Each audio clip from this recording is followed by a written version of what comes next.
Hello I am Anuj तपाईँहरूलाई मेरो यो ट्युटोरियलमा एकदम स्वागत छ।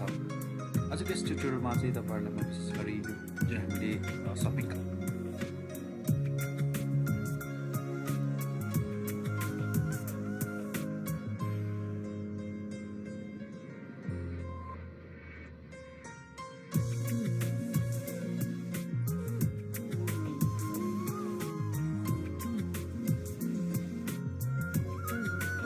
यो प्रोडक्ट चाहिँ मलाई किन्नु छैन भने चाहिँ के गर्छु भने चाहिँ यो प्रोडक्टलाई हामीले रिमुभ गर्नुपर्छ मेरो सपिङ कार्डबाट होइन। कसरी रिमुभ गर्ने त होइन, यो कुराहरू चाहिँ हामीले आजको यस ट्युटोरियलमा विशेष रूपमा हेर्नेछौँ। त्यसको लागि म के गर्छु भने चाहिँ जुन हाम्रो यो जसरी प्रोडक्टहरू एड भएको छ टेबलमा, यो टेबलमा एउटा नयाँ एउटा यसको अगाडि यो पिक्चरको अगाडि म एउटा नयाँ कलम थप्न चाहन्छु र त्यो कलममा चाहिँ हाम्रो डिलिट गर्ने साइन राख्छु र त्यो जब म त्यो डिलिट क्लिक गर्छु, क्लिक गर्ने बित्तिकै यो प्रोडक्ट यहाँबाट रिमुभ हुनुपर्छ। लेट्स गो एन्ड यो जुन हाम्रो यो भ्यू एक्चुअली कहाँबाट आएको भन्दाखेरि चाहिँ हाम्रो एक्चुअली यो इन्डेक्स भन्ने भ्यू होइन, जुन हाम्रो कार्डमा गरेर यो यसमा राइट क्लिक गरेर डट भ्यू गर्ने हामी यो इन्डेक्समा नेभिगेट गर्छौँ। यसमा जुन छ यो item pic, product name, unit price, quantity, total जुन छ यो भनेको एक्चुअली के हुन्छ यो कुराहरू यो जुन यहाँ लेखेको कोड भनेको यहाँ लेखिएको कुराहरू भयो होइन। म यो जस्ट पिक्चरको अगाडि चाहिँ एउटा कलम थप्न चाहन्छु सर टिडी अप्सन ओके। र हामीले यता यसको बडी पार्टमा गऱ्यो भने के हुन्छ एउटा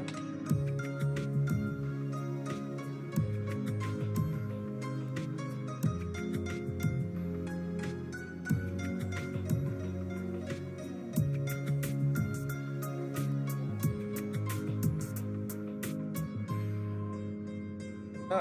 यो प्रोडक्ट रिमुभ गर्नको लागि म के गर्छु भने चाहिँ एउटा एक्सन मेथड बनाउँछु। जुन एक्सन मेथडको नाम चाहिँ मैले रिमुभ भन्ने राख्छु। रिमुभ जुन चाहिँ म कार्ड भन्ने कन्ट्रोलमा गर्छु र मैले के जानु पऱ्यो भन्दाखेरि चाहिँ यो प्रोडक्ट हाम्रो एक्चुली फुल इन्डेक्समा छ होइन। फर्स्ट इन्डेक्स 0 इन्डेक्स, त्यसपछि 1 इन्डेक्स 2 इन्डेक्स हुँदै जान्छ होइन। सो म यहाँबाट म इन्डेक्स पास गर्छु स्पेस न्यू index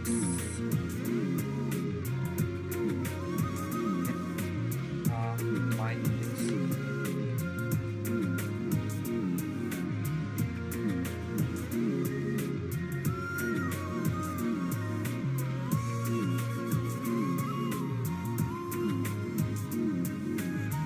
मैले के गरेको छु भने चाहिँ हार्डकोड गरेर 5 इन्डेक्स राखेको छु है। इन्डेक्स कसरी आउँछ भनेको तपाईँले एकछिन भनिहाल्छु है। प्लस चाहिँ यो अहिले मैले के गरेँ भने नयाँ एउटा टिडी थपेँ र टिडीमा के गरेको छु भने चाहिँ मैले जुन हाम्रो रिमुभ भन्ने एक्सन मेथड मैले फर्स्टमा क्रिएट गर्नु पऱ्यो हो जान्छु र रिमुभ भन्ने एउटा म नयाँ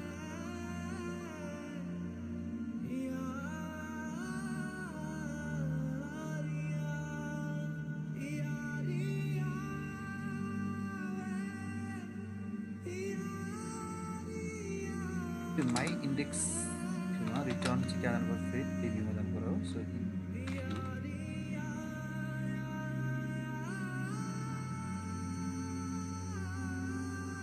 मैले के गरेको छु भन्दाखेरि चाहिँ सिम्पल छ। मैले नयाँ एउटा टिडी एड गरेँ जुन टिडीमा मैले यसको हेडरमा गएर के भन्छ एउटा अप्सन भनेर राख्छु र यसको जुन बडीमा चाहिँ के हुन्छ भन्दाखेरि चाहिँ नयाँ एउटा एङ्कर ट्याग थपेको छु।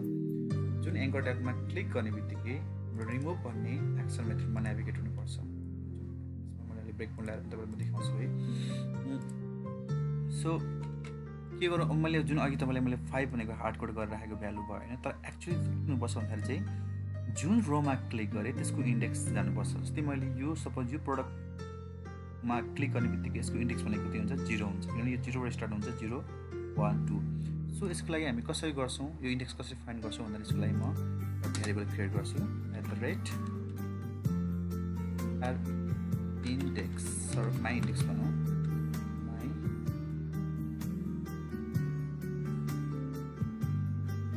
यो भनेको जतिचोटि तपाईँको यो प्रोडक्टमा एड हुँदै जान्छ त्यसचोटि नै के गर्नु पऱ्यो इन्क्रिमेन्ट हुँदै जानु पऱ्यो। सो यहाँ गर्नु के गर्छु यो इन्डेक्सलाई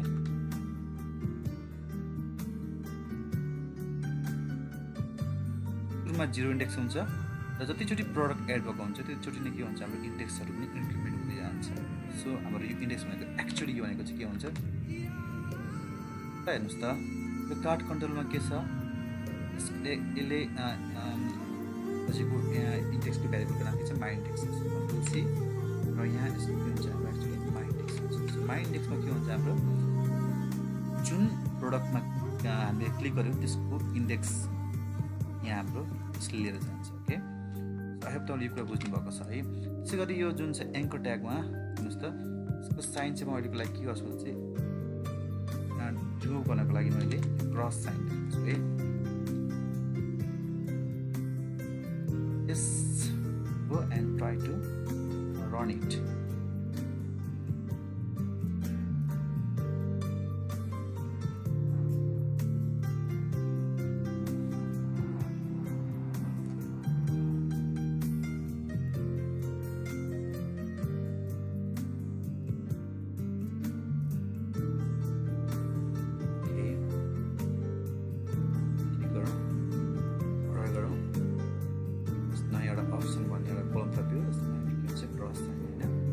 क्रस साइनमा तपाईँले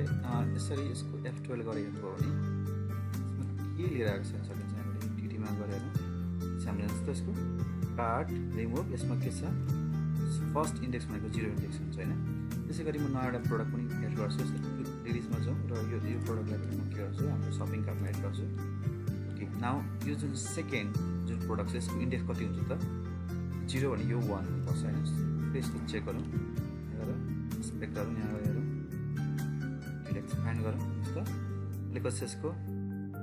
1 छ नि त हैन त्यसै गरी हामी जति प्रोडक्ट एड गर्दै जान्छौँ जस्तो सपोज म रेड रोज छ हामीसँग अलरेडी नाउ म यो रोज एड गर्छु हेर्नुहोस् त 11 रोज भनेको हाम्रो कति हुन्छ 0 1 2 इन्डेक्समा हुनुपर्छ हैन यस चेक है त पछि हाम्रो सो आई होप तपाईँले यो कुरा बुझ्नुभयो अब म जब यो यसमा क्लिक गर्छु यसमा क्लिक गर्ने बित्तिकै के हुनुपर्छ एक्चुअली यो एक्जिक्युट हुनुपर्छ हैन भनेको मतलब रिमुभ भन्ने एक्सन मेथडमा जानुपर्छ कार्ड कन्ट्रोलको रिमुभ भन्ने एक्सन मेथडमा जानुपर्छ र यसले इन्डेक्स कति बोक्नुपर्छ त यसको इन्डेक्स कति हुन्छ 0 1 2 हुनुपर्छ है सो मैले क्लिक गर्ने बित्तिकै के हुनुपर्छ यो एक्सन मेथडमा हामी गयौँ रिमुभमा यसमा के छ 2 भन्ने हाम्रो एक्सन मेथड सरी यसको इन्डेक्स भनेको कति छ 2 छ नाउ हामीले एक्चुअली के गर्नुपर्छ भन्दा यो प्रोडक्टलाई यो क्लिक गर्ने बित्तिकै यो प्रोडक्ट चाहिँ यो सपिङ कार्टबाट रिमुभ हुनुपर्छ त्यसको लागि म के गर्छु त भने चाहिँ बोल्ड लेख्छु फर्स्टमा त हाम्रो यो जुन छ नि यो एक्चुअली हाम्रो सपिङ कार्टमा कसरी भ्यालु कसरी रहन्छ कहाँ गएर स्टोर हुन्छ भन्दा चाहिँ हाम्रो सेसनमा स्टोर हुन्छ हो यहाँबाट म के गर्छु त्यो सेसन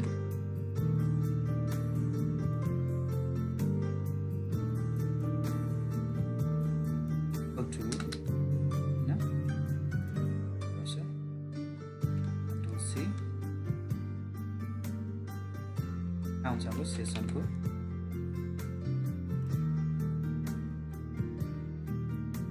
बुझ्नुहोस् है यसलाई रन गर्छु स्टेप स्टेपमा गइरहेको छु सो ध्यान दिएर राम्रोसँगले हेर्नु यो कुरा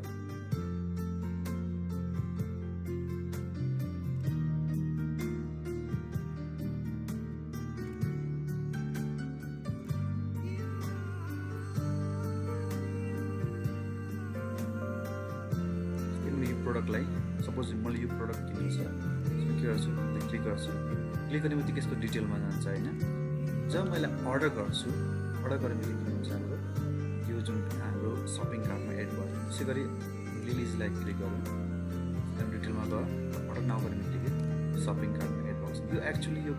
सबै कुराहरू कहाँ स्टोर गरेर बस्नुहुन्छ सेसनमा गएर बसिरहेको हुन्छ सो मैले के गरेँ फर्स्टमा यसको जुन छ यो सबै प्रोडक्टहरूलाई मैले रेडी गर्ने ट्राई गरेँ जुन चाहिँ हाम्रो के छ अब म के गर्छु भन्दाखेरि जब म यो जुन क्रस जुन साइन यसलाई जब म क्लिक गर्छु यो एङ्कर ट्यागले क्लिक गरेर के हुनुपर्छ भन्दा चाहिँ यसको इन्डेक्स के छ हाम्रो 0 1 छ हैन त्यसै यो 1 इन्डेक्सको भ्यालु के हुनु पर्यो यो सेसनबाट के हुनु पर्यो रिमुभ हुनु पर्यो हैन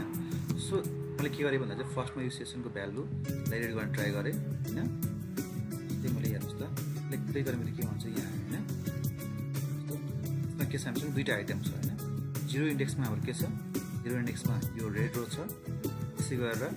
हाम्रो सेकेन्डमा के छ हाम्रो सेलेक्ट हेर्न सकिन्छ हाम्रो सेकेन्डमा लिलिज छ भनेपछि अहिले मैले रिमुभ गर्न खोजेको भनेको चाहिँ यो लिलिज यो इन्डेक्स हो नि त यो इन्डेक्स हाम्रो 1 आइरहेको छ भनेपछि अब मैले यो सेसनबाट यो लिस्ट भ्यालुबाट के गर्नुपर्छ यो इन्डेक्सलाई रिमुभ गर्नुपर्छ हो त्यो कसरी गर्ने भन्दा चाहिँ एउटा कोड छ जुन भनेको list dot remove at index जुन इन्डेक्सलाई रिमुभ गर्ने हो त्यो इन्डेक्सको भ्यालु हामी एसाइन गर्छौँ जुन भनेको हाम्रो योबाट आउँछ जुन प्रोडक्टमा हामीले क्लिक गरौँ त्यसको इन्डेक्स लिएर आउँछ यसले सो यो चाहिँ हाम्रो यहाँ प्रुभ हुन्छ नाउ यो कुरालाई हामी सेसनमा पनि स्टोर गर्नु पर्यो होइन सो सेसन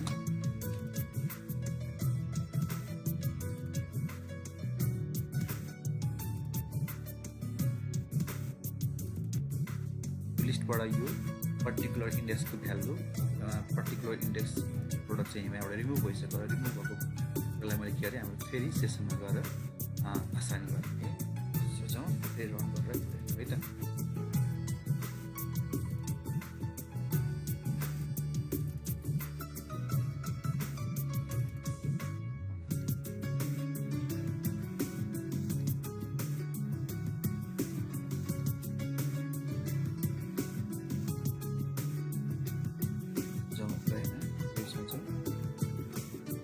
गरौँ यसमा एउटा प्रोडक्ट छ त्यसै गरेर एउटा रोज पनि एड गरौँ रेड लेभिस रोज दुइटै प्रोडक्ट हो त्यसै गरेर मैले रेड फिल्समा एड गरेँ एसँग अहिले कति रहेछ त प्रोडक्ट लेभिस रोज दुइटा अब लेभिस रोज है दुइटा छ होइन सपोज मलाई हेर्नु त मलाई यो सेकेन्डको जुन छ प्रोडक्ट मलाई चाहियो यसमा के गर्नु पऱ्यो क्लिक गर्ने बित्तिकै यसको इन्डेक्स कति हुन्छ त 0 1 इन्डेक्स हुन्छ 1 इन्डेक्सको चाहिँ मैले प्रोडक्ट यहाँबाट रिमुभ यो क्लिक गर्ने बित्तिकै के आउँछ यो एक्सएमएलमा आउँछ यसको इन्डेक्स 1 छ जो अब यो चाहिँ हाम्रो एक्चुअली सेसनमा के गर्छ जतिवटा हामीसँग प्रोडक्ट छ यो सबै स्टोर गरेर बसेको हुन्छ नि त होइन तिनवटा प्रोडक्ट छ भने चाहिँ तिनवटा प्रोडक्ट लिएर बसेको हुन्छ हेर्नुहोस् त तिनवटा प्रोडक्ट छ अब यसमा चाहिँ हाम्रो कुन छ इन्डेक्स 1 इन्डेक्सको भ्यालु के हुनु पर्यो हाम्रो 1 इन्डेक्सको जुन छ त्यो चाहिँ रिमुभ हुनु पर्छ सो यहाँ गएर हामी के गर्छ अहिले रिमुभ गर्छ टप गरेर हुन्छ दुईवटा हुन्छ किनभने 1 इन्डेक्सको भ्यालु रिमुभ गरिसक्यो र त्यो जुन अहिलेको सेकेन्ड प्रोडक्ट चाहिँ हाम्रो रिमुभ सो हाम्रो प्रोडक्ट रिमुभ गर्ने वे तपाईँहरू मात्रै पनि यो ट्युटोरियल बुझ्नुभयो होला सो अहिलेको लागि म यो ट्युटोरियल चाहिँ इन्ड गर्न चाहन्छु सो थ्याङ्क्स फर वाचिङ